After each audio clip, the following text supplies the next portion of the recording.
many now describe as an unending circle of attacks. AVM Adesanya, retired, is a security expert and he's live with us here in our studio this morning. Good morning, sir. It's good to have you. Thank you very much. Good morning. You're welcome. Well, insecurity persists and the government says it's working and, it's reducing the rate of insecurity, but we seem to see a contradiction here. And I would say, isn't this a dangerous contradiction? Let me start by saying thank you for having me here this morning. Indeed, we've seen a series of attacks, and but I dare say that it doesn't tell the complete story.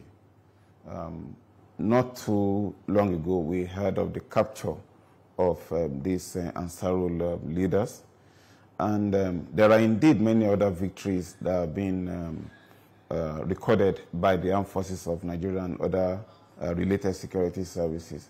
But that is not to take away from the fact that we have had incidences where we have loss of lives. I think one of the most recent one was in Borno, where we had scores of innocent Nigerians and lost. Indeed, it's always very tragic when we have the loss of even a single innocent Nigerian, because every loss, every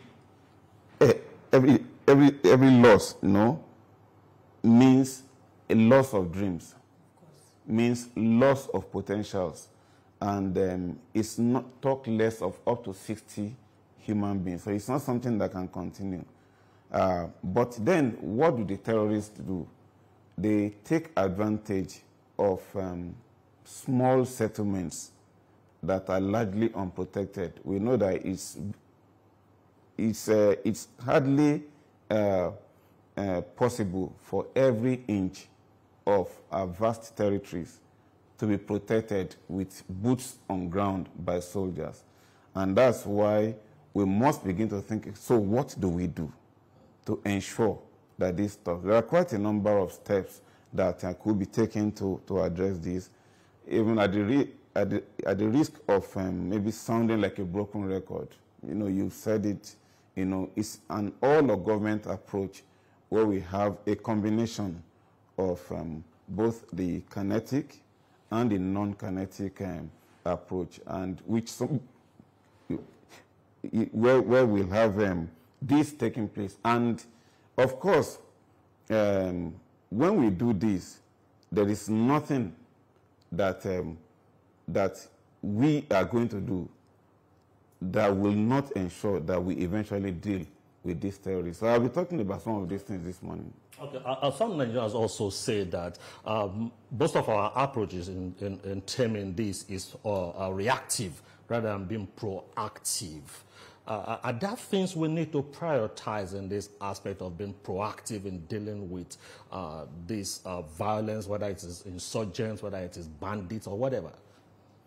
Yes, I agree with you that there's a need for some proactiveness on the part of the armed forces and other security agencies, and to some extent that is being done. But when I was talking about the attack of these settlements, a major thing that needs to be taken into consideration is to leverage on technology. As we know, we have vast territories, and one thing that can be done, which I've always talked about, is the employment of unmanned aerial vehicles and unmanned combat aerial vehicles that have long endurance, that will be up there in the air. Then, to work together with this, we should have sufficient number of fighter helicopters that are strategically located. One thing that the terrorist takes advantage of is the poor response. We have an attack that lasts for several hours. It's unacceptable because it takes some time for response. Nigeria buys helicopters, truly. Nigeria buys aircraft, but I've given instances before where Nigeria buys 2, 3, 4, Egypt is buying 30, 60. So those are the kind of things we should have sufficient number of helicopters so that once an attack is ongoing in any community, we'll have immediate movement of troops to the place. The kind of helicopters I'm talking about will be something like the Mi-171, for example, which will not only be able to deliver munitions from the air, but will also be able to carry on board some air-portable soldiers that can also be moved to go on the ground immediately.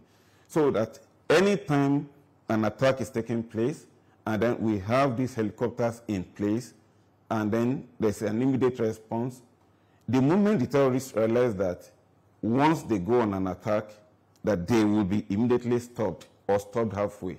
They will be deterred from continuing to take advantage of these seemingly unprotected small settlements. We'll continue our conversation. We still have a lot to discuss, but that'll be right after this short break. Sip some coffee. We'll be right back.